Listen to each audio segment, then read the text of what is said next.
Hey everyone, this is Elenbaas from Nightlight Astrology. Today we are going to look back on a video that I did in 2023 when Mars was entering Cancer at that point in time.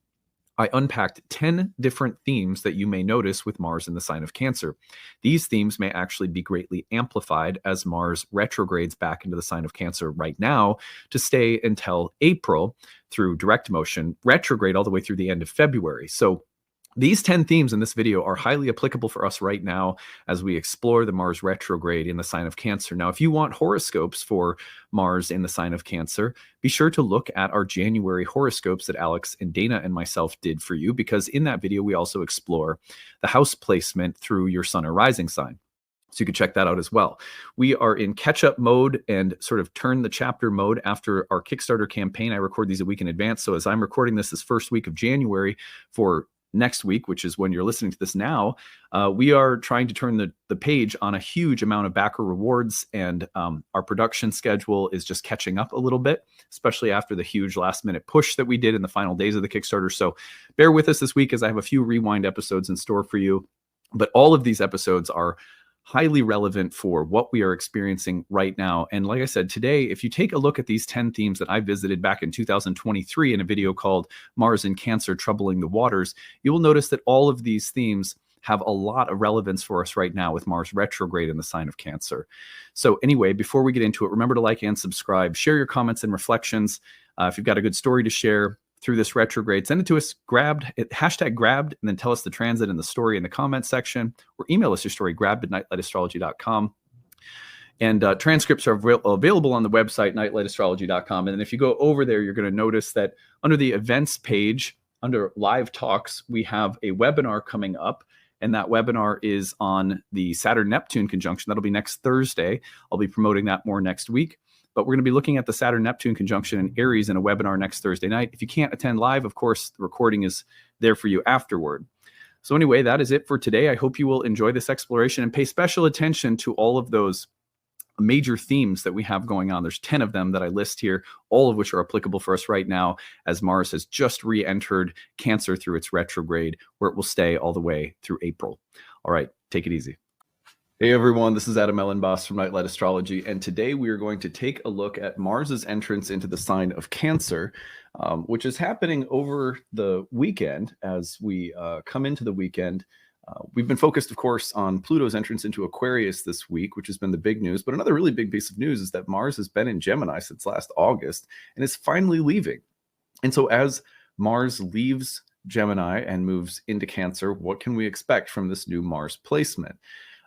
We're going to look at, it's a little controversial. Mars in Cancer was traditionally said to be in its fall or depression. And so, what makes this placement so difficult? That's one of the things we're going to sort of look at today. And is it really difficult? What are the virtues or, the blessings or even benefits of Mars into Cancer? So that is our subject for today. Before we get into it, don't forget to like and subscribe and share your comments. You guys know it helps the channel to grow, and I really appreciate your support in that way. You can always find transcripts of any of my daily talks on my website, which is nightlightastrology.com, including today's talk. In the meantime, we are you guys know that this week we are running a sale. So I want to take you over to the website and just give you a reminder of how you can take advantage of that. So we get people that ask after the Kickstarter is done if they can still take advantage of the sale price. Maybe they missed the Kickstarter for one reason or another, and I always have to say no until we get enough requests where it can justify doing a sale. We get the feeling that it would do well enough to run a sale. So if you go over to my website, nightlightastrology.com, and you click on the courses page and you click on any of my programs, the first year course or the second year course, horary, readings and passages, masterclass series, or roots and spheres. Let's say we click on the first year course, and let's see if I can get, there we go. Okay, so you go over to the first year course, and my first year program starts in June. You'll see me promoting it coming up starting in April. But if you scroll down to the bottom of the page, you're going to see the flash sale option here. And that is the Kickstarter rate, good again for 1 week.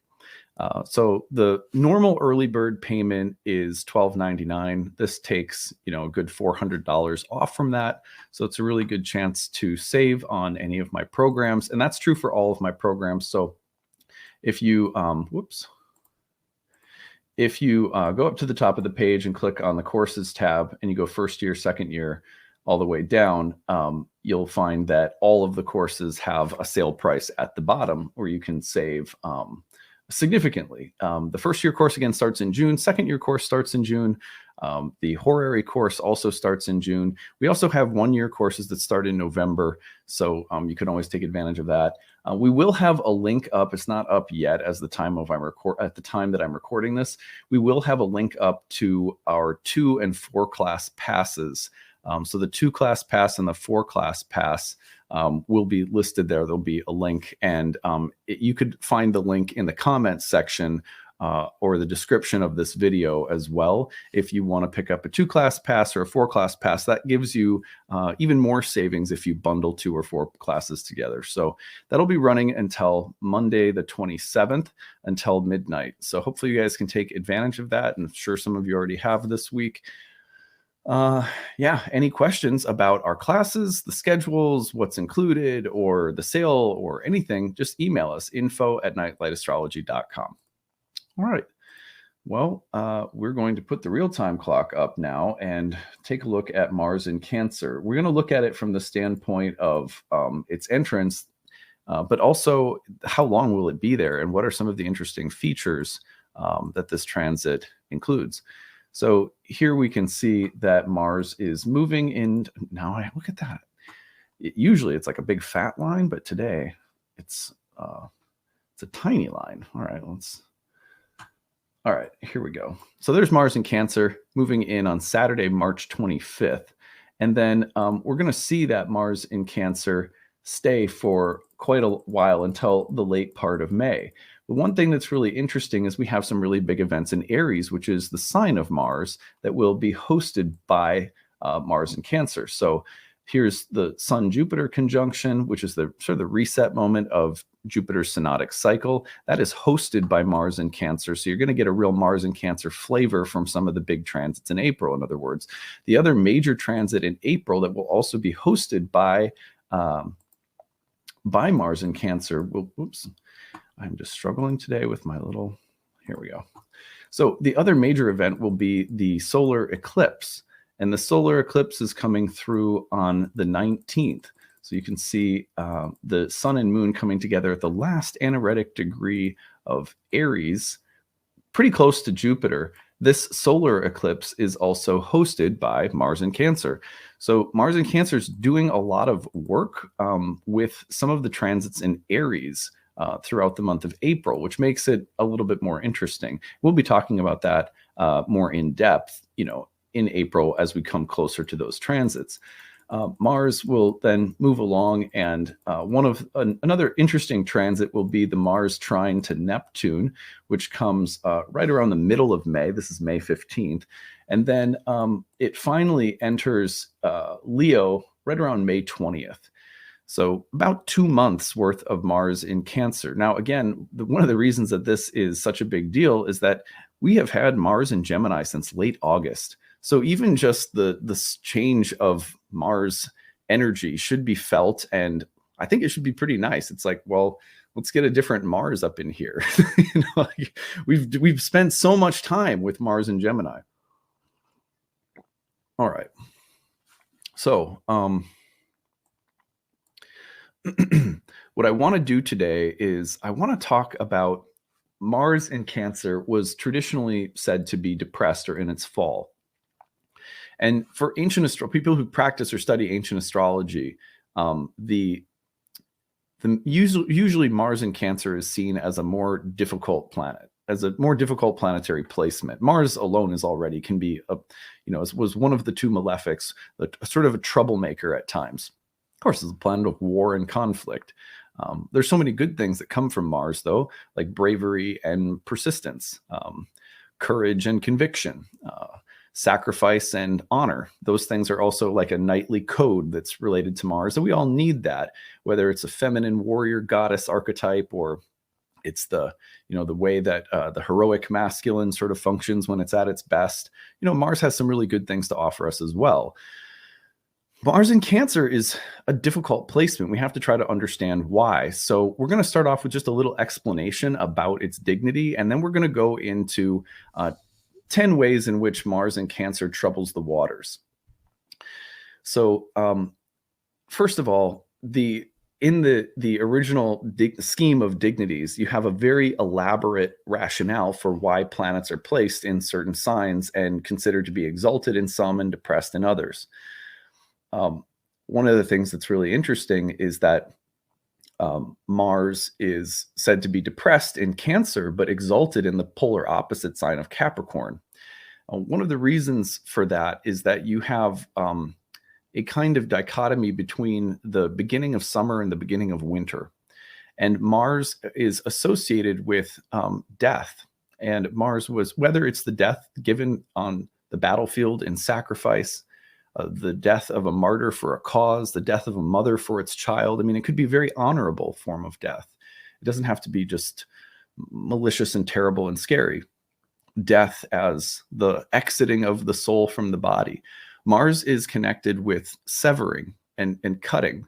And so when you have Mars placed in Capricorn exalted, it's there next to Saturn, whose domicile is in the sign of Capricorn. But you have it there in a sense because this was called, the Capricorn is called the gateway of the gods, and the severing of the spirit or soul from the body and the lifting up or exiting of the soul from the body. It's a Marsy kind of space. If you think about it from the standpoint of death as a severing or a cutting of the cord between body and spirit or soul. You also have the idea of transcendence and enlightenment and victory over our mortal frame and material, fallenness or something like that. And you don't have to take that literally. It's just kind of a myth, an archetypal way in which we can understand Mars as victorious in the end over death itself, over the mortal condition. And so Mars is heroic in a spiritual sense, and placed in Capricorn, called the gateway of the gods, place associated with the beginning of winter and the transmission of the letting go of the spirit from the body, which is really interesting. On the other hand, when you have Cancer, called the gateway of mankind, it was associated with the birth, the coming of the spirit into the body. And in that place, Mars is in its fall. It's not a comfortable place for Mars to hang out, in the domicile of the moon and the exaltation of Jupiter, a water sign in the midst of the light. Mars is a little bit more in that sense. Like maybe you could imagine Mars in Cancer as like the cutting of the umbilical cord. That's kind of an interesting Mars in Cancer image. But usually it's kind of like, do you want Mars around things that are really about symbiosis and that are about, like Jupiter exalted in the sign of Cancer, the place of birth and a place associated with mothers and the fostering of emotional bonds and the concern over emotional safety and security. Mars in that environment, you have some things that we'll talk about today that can be really nice about Mars in that environment. For example, emotional advocacy, protection, the kind of mama bear archetype. So there's a real protective guardian of the family, of the home and hearth kind of thing with Mars in Cancer, which is actually one of my favorite parts about Mars in Cancer. But it's a difficult place for Mars because Mars is more threatening to life and symbiosis and emotional safety and so on and so forth. And so you have an environment that's just more challenging for Mars to find to be itself in. And that's kind of what dignities are all about. It's like, well, it's not like this planet is good or bad, but in this environment, the planet's a little bit harder for it to just like be itself. It's kind of like having your if you have like a relative who's just like a Viking, and I'm thinking of like just like one of those ruffian figures from the show Vikings. I don't know if you guys have watched that TV show. You can imagine like having someone like that in the room while you're breastfeeding or something. It's kind of like, we're just trying to be calm here. That person's like, smashing things over their face. So the point is that it is a challenging environment because the sign of Cancer, exaltation of Jupiter, place of the moon, water sign, feminine, it's not super hospitable to Mars. And it's not a good match for Mars. And so Mars can be a little bit more destructive in this sign, and we'll talk about that as well. For example, Mars in Cancer is famously associated with domestic abuse. But on the other hand, you put Mars in Capricorn, and a place of Saturn, an Earth sign, also feminine, and a place associated with winter and death and the overcoming of hard things, including death. And Mars just performs wonderfully in Capricorn, right? So the dignities are really, they work like that. And never should you understand a dignity as just like outright condemning a planet, okay? So, all right, moving on. So how can we understand Mars and its depression in Cancer in terms of what to watch for between now and, say, the end of May? And knowing that these themes are also going to be fueling our eclipse in April, which we'll get to in April. We'll dig into that a little bit more. But so how does Mars in Cancer trouble the waters? Number one would be conflict in the family. It is that simple. Whether it's domestic abuse, alcoholism, a super troubled or needy parent or sibling, it is one of the most predictable. Saturn in Cancer and Mars in Cancer both will often show up as really troubling patterns within the family that have to be looked at or explored. So dynamic conflict and tension in the family, usually with a strong sense of emotional history, ancestral trauma behind it. That's one of the main ways that Mars in Cancer will show up. And we will all be dealing with that in one way or another, potentially over the next 2 months. So just family drama. Number two will be, and that's the combination of Mars in the sign of the moon in this watery sign of Cancer, which among other things is associated with families. Emotional blowouts. So if you aren't careful while Mars is in Cancer, the overflow of emotions can come out and be very destructive. So you have to be careful of, like, you may think that there's a pot on the back burner that's just simmering, but the heat's on full flame, and you may not know that. So be careful, because things have a way of sort of blowing up, especially things that you're trying to hold in or that have a long history behind them. Number three would be passive aggressiveness. It's not the most direct place for Mars to express itself. So you have, do you like my moose mug? I got this from my wife. So it's funny how Mars in Cancer, like the crab that walks sideways, that's scuttling around.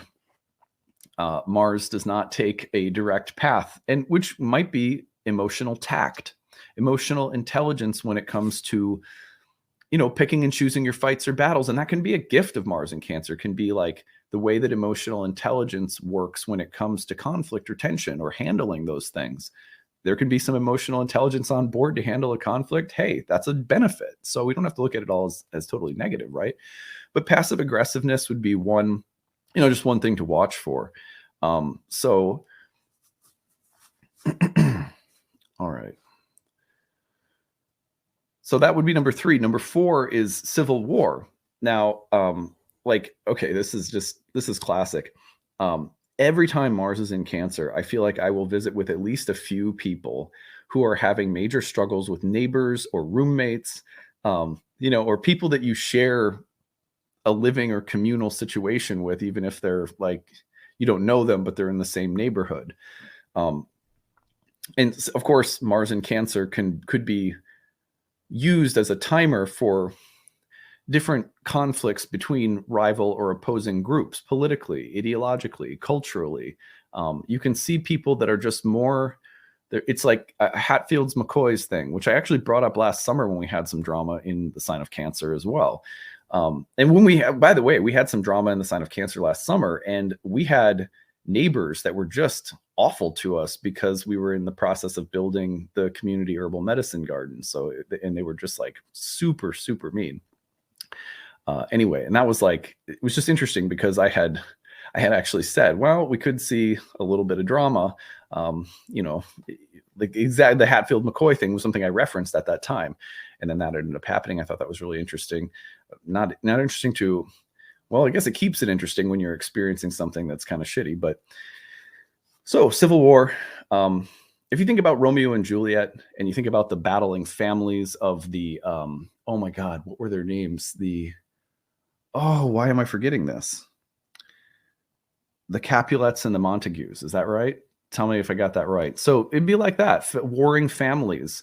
Um, and honestly, like ethnic and racial tension can spill over while Mars is in Cancer, because you have something like families and loyalties to blood and things that are original, like your birth and your this color of your skin and where you come from in the world, and clashes that are rooted in those kinds of origins or roots can come up.